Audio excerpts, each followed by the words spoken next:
Hey, stop! Tu roules sur le boulevard BD. Cet album est fait pour toi. L'apprenti épouvanteur, tome 1.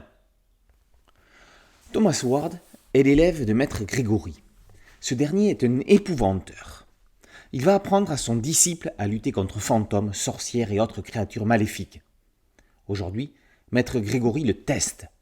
Si Thomas réussit sa mission nocturne, il pourra envisager de le garder pour lui apprendre son métier. Il y a 3 choses essentielles que le jeune homme ne doit pas oublier. Surtout, n'ouvrir la porte à personne, ne pas être en retard, et quoi qu'il arrive, ne pas laisser la chandelle s'éteindre. Rendez-vous à minuit à la cave. Cette nuit sera celle des révélations. Thomas est le 7e fils d'un 7e fils.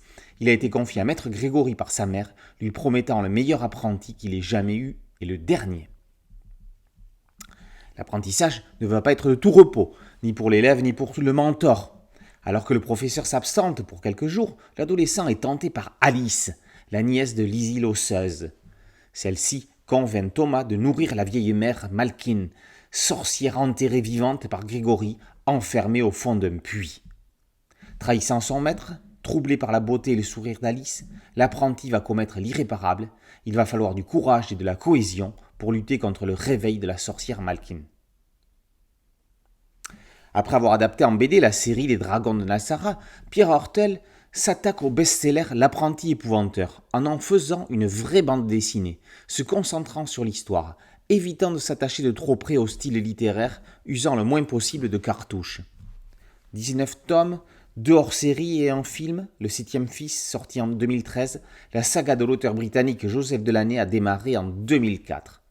L'auteur nous a quittés en 2022, mais son œuvre continue de résonner dans l'univers de la littérature jeunesse fantastique. Phagocyté par Harry Potter, le genre comporte pourtant de nombreuses œuvres de qualité dont L'apprenti épouvanteur fait partie.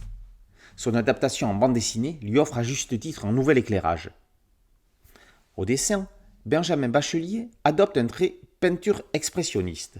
On pense en particulier à Ernst Ludwig Kirchner, peintre allemand dont on retrouve ici des influences dans les paysages. Alors que Potter avait plusieurs professeurs, Thomas Ward n'en a qu'un.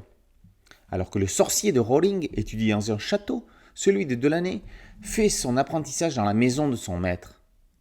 Alors qu'Harry Potter n'a encore jamais été adapté en bande dessinée, l'apprenti épouvanteur démarre sa carrière dans le 9e art, ensorcelant les lecteurs dans une aventure fantastique. L'apprenti épouvanteur, tome 1, par Pierre Hortel et Benjamin Bachelier d'après Joseph Delaney, est paru aux éditions Bayard dans la collection Bande d'ados. Boulevard BD, c'est un podcast audio et une chaîne YouTube. Merci de liker, de partager et de vous abonner. A très bientôt sur Boulevard BD. Ciao.